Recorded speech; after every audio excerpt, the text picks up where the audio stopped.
Today's episode is sponsored by the 2023 Rhode Island Business Summit, presented by Stella Business Concepts on September 21st at the Event Factory in Warwick, Rhode Island.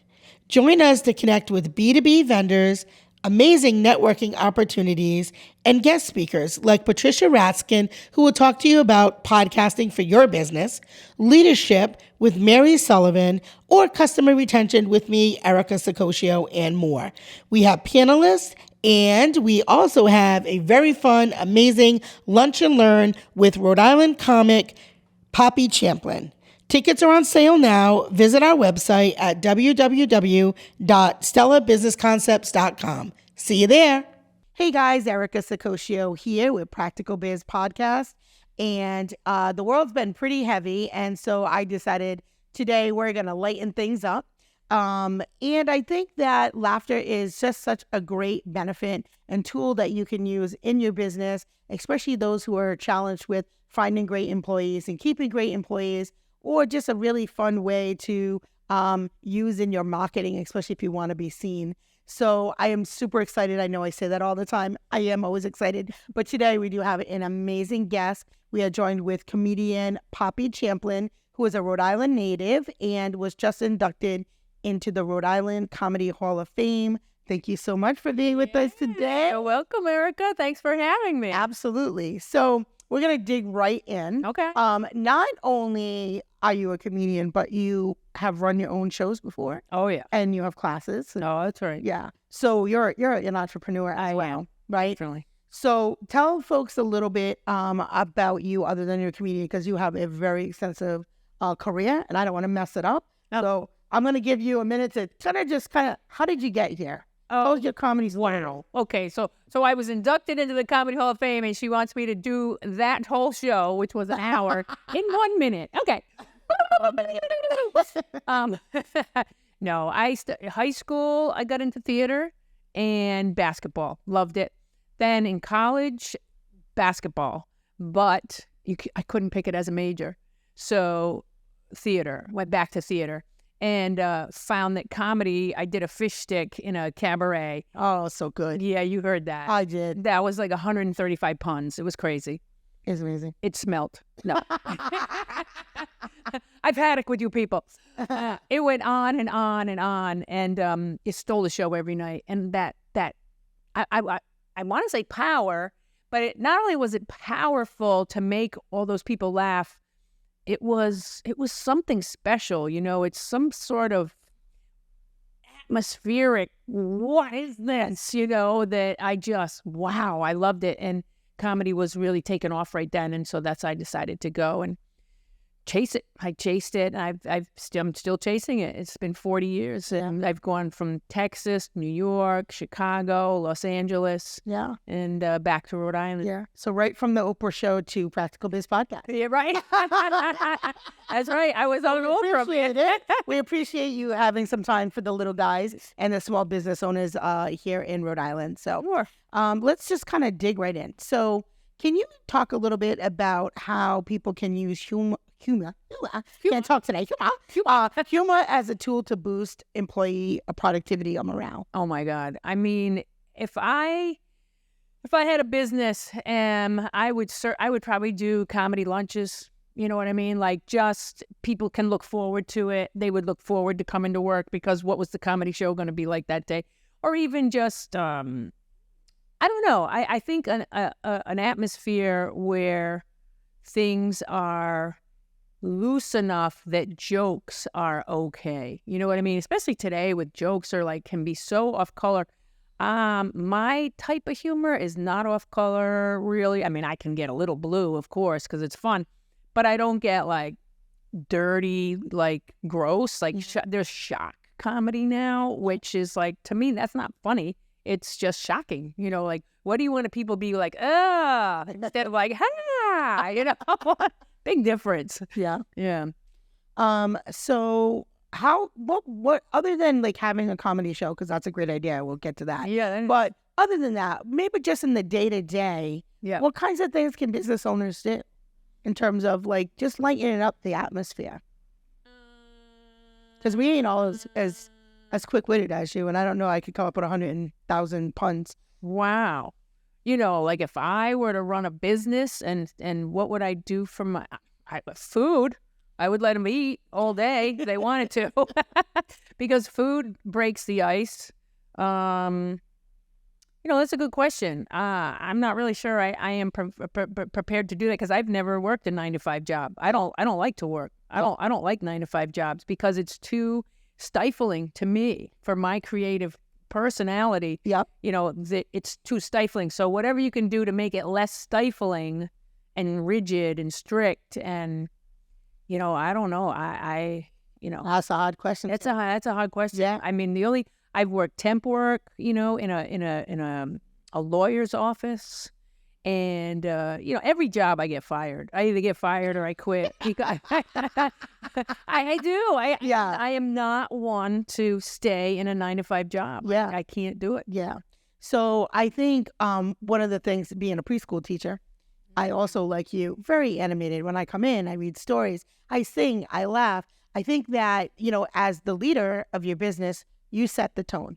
And if you come in and you're miserable, Yeah. or everybody's on eggshells when you walk in, you know, your employees then look miserable. And then what does that mean with your customers, right? Yeah. Have you walked in? We've all walked into that place, right, where everybody has the puss on their face, right? You can feel it, right? Right. You feel it, right? You can feel it. So just like dogs and children, they immediately, I don't mean to put them together, but they immediately sense your vibe. Yeah. And so do your customers. When you walk in a place, True. you know immediately. There you go. Yeah. That's how you do it then. Yeah. You can tell, like if the boss whips the next person and that person hits that person that way and then the dog gets kicked and you can feel it. Yes, you feel it.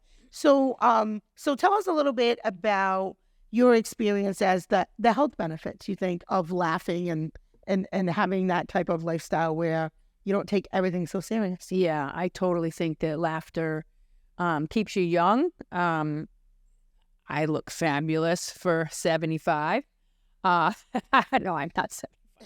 You believed me right then for a second. I was like, wow, I better go higher. I better go 82.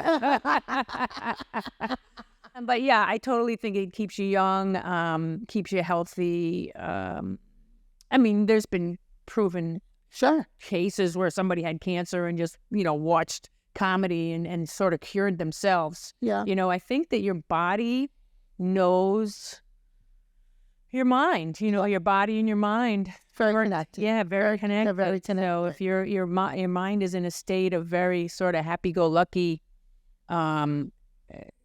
happy and joyous and free, then so will your mind be, I would imagine. Have you ever had a time where you had to use comedy to diffuse a tense situation? I think maybe as a child, you know, that was my go-to. You know, I think I was like the peacemaker. I was the middle child. So when the parents were fighting, you know, I would be like, you know, look at me over here doing this, or maybe I don't know exactly, but yeah, I always use it. I always use comedy as a. I think it's a good strategy. Definitely. Yeah, it's definitely one that I use as a boss. It's when things get a little heavy. It's you know, like, let's lighten the mood. Let's you know. And sometimes I'll use comedy. Sometimes I use music. Sometimes I use it's time to go home. Okay. Right? It's time to go home. What do you think? Because again, everything is so you have to be worried about what you say. What do you think is like a good balance between humor and professionalism in the workplace? The way you dress. I mean, I guess like I know I have to be business savvy, trying to get gigs with other clubs and theaters and people, and so you have to know that fine line. You're right. And sometimes I don't. I just got in trouble. I got in trouble this week, man. I almost got fired from my comedy club. I'm like, really? But what I said was that bad that he was ready to like let me go. I was like, wow. I was spanked or like over an email, you know. Yeah. But I was like, I didn't realize I was stepping out of bounds by saying what I said, you know. And so sometimes you don't know. Yeah. You know, you just gotta wing it and get fired if you have to get fired. Okay, so that's not my advice, Poppy. I love you, Poppy. No. So I think that you have to. Yeah, I think when you do comedy, you do have to be mindful of, like, read the room, who are the people in the room, and make sure that you don't lend yourself to something that could get you in trouble or spanked or fired or any. Oh, you're saying when you're doing stand up? Yeah, just in general in a business environment. Like, I'm telling people to be a little bit funny, but Yeah, you definitely right. You got to read the room, right?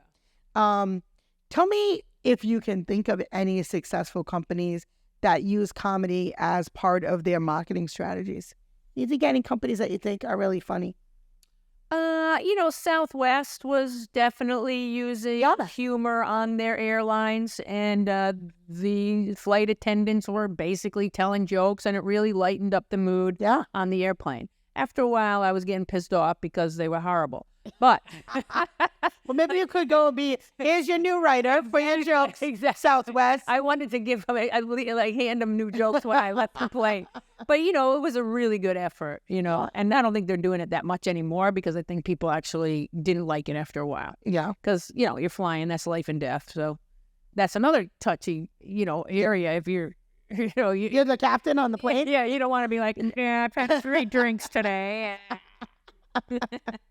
All right. So, tell us a joke, Poppy. Tell us a joke. Tell us a joke, Poppy. All right. So let's see. I just got back from Texas, and I went to Corpus Christi. And people, it was for a pride event. And people, you can say gay in Texas now, just not very loudly, but but you can.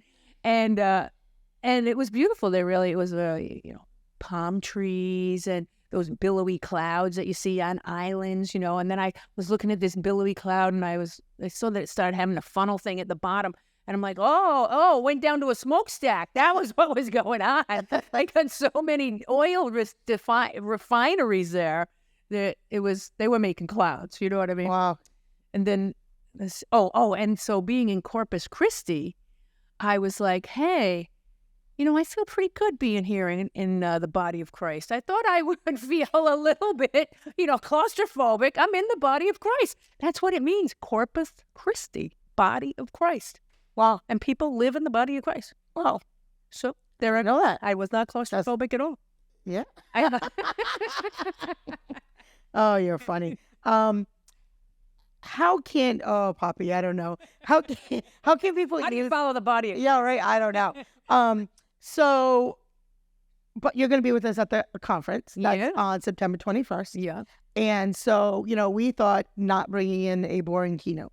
So we thought, let's lighten up the mood. Yeah. Because we're going to have a day jam-packed full of a lot of education.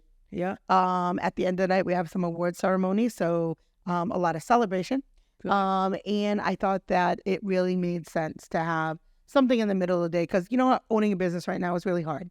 It is really stressful. And guys, I understand that because I do it every day. Mm-hmm. I know, I talk about, I do this, I do that. But, running any kind of business right now is really hard. It's hard. Between juggling staff, how do you do marketing? Because marketing has changed a lot. How do you, customers have changed. Yeah. What their expectations are different. Right. So you can give yourself a heart attack if you really, hey, we're just being honest, right? Yeah. You really can give yourself some serious, either mental health or physical health conditions. And those of you who are out there, who've been doing, a business for the last 5 or 6 years, the last couple years have been like that tornado. Right. Right. It's like a tornado. Yeah. So we really thought it was really important. So, why don't we, if it's okay, I don't know, I didn't ask this before. Could you do a little bit of your fish stick? Oh, yeah, sure. All right.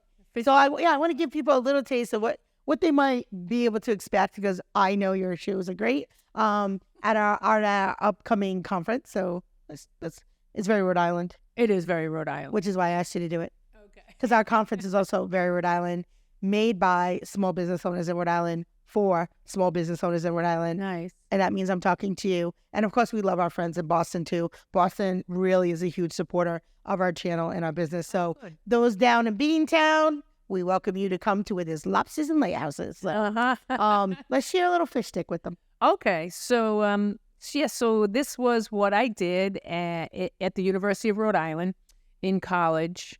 And we were all dressed up as fish, like we were in Jonah's whale, and there was like everybody was a fish. And so they all trampled me, and I got up and I was like, kelp, kelp. Is there a sturgeon in the house? Oh, migration. Hey, what's the matter? You had a herring? I almost conked out back there. Almost fell on my bass. Ugh, let me tell you. Last night I went out with the gulls. Boy, did we tie one on. We went down to the local sandbar. It was a real dive. We got polluted. Anyway, I started getting ready to go around fly fish, and I put on my new rig. It was a little bit scampy. Dr. Scholl's, anyway, and these fish nets that were a real drag. Then I smoked some lobster pot and went outside and flagellated down a checkered crab. So then by the time we got to the bar, it was dark, or so it appeared. You're never going to guess what happened. I got carded. Hey, it cost me a fin to get in. Oh. So then we're like grooving to the new rock and shoal and blues and new wave. Next thing you know, the skate groupers came storming through the doors and started throwing locks on us. I'm like, I'm not even Jewish. So I'm like, hey, what specifically is the purpose of all this? Well, he said someone was outside scalloping tickets. I'm like, whew, I didn't want to be too sarcastic. So the next thing you know, they threw us in the carp cars, right? Cruised us down to the crustacean. So once we were down there, I had one call. So I called my mother of pearl to bail me out. She wasn't there. My sister was at Planned Parenthood. My brother was out for a jog. The next thing you know, I was in the can on Squid Road. Well, that's all, folks. Ta-ta. So, yes, the uncomparable Poppy Champlin. I don't even know how I got to be the unlikely speaker who gets to go after her at our business conference in September. So, wow. I know it smelled. So before we wrap it up, tell folks where they can find out about your shows that are coming up. Okay. And before I want one more thing, I want to put you on the hook. One piece of practical business advice you have for the folks out there who own their own business. Okay. Like I was gonna, because I run these shows called Queer Comedy Queens, and I'm going to Albany, I'm going to Syracuse, I'm going to Cincinnati, and going to Columbus. And the marketing is, like you're saying, is so hard to get the word out, sell the tickets. So you don't want to freak out. And if you put in the footwork, you got to leave the rest to whatever. I'm not going to say God, but, higher power, the universe. If you're doing the right thing and you're putting out the right vibe, I think that, everything will work. It works out for the good. And you can't put too much stress on yourself because you'll blow it, Yeah. But you got to walk in some sense of peace. Otherwise, like you said, the boss, if the boss is stressed out to the nines, then everybody else is stressed out. So you can't. You got to keep yourself in good shape, healthy, and just let the universe play its role. Like that. So Laugh a lot and laugh a lot. Like I laugh a lot. Yeah. So my shows are the second Thursday of every month now at the Pump House in Wakefield, Rhode Island. Tonight, but you won't be able to come to that. But there are all the nights throughout the summer. Yeah. Yep. So the next one's July 13th. I think is the second. Will be out by then. Second Thursday every month. Yep. And then I did pick up some gigs at the Theater by the Sea. So I'll be hosting the cabaret down there on June 24th, July 1st and 2nd, July 23rd. I can't remember all the dates, but so that'll be fun. And then I think that's it. Okay. Do you have a website? I do. Yeah, you can check out poppychamplin.com or my Facebook, Poppy Comic, or Poppy Champlin on Facebook. Perfect. Yeah. All right. So thank you for tuning in to Practical Biz Podcast. If you like this content, please like, subscribe, share, rate, all the things. We really appreciate you for tuning in week after week. You guys really have just helped us build our channel, and we are moving towards being Rhode Island's fastest growing business podcast. Thank you. Bye-bye. Are you a business owner?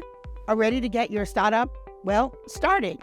Have a burning question you would like us to answer? Want to know more about the services we offer? Or register for upcoming workshops and events? Looking to book a guest speaker?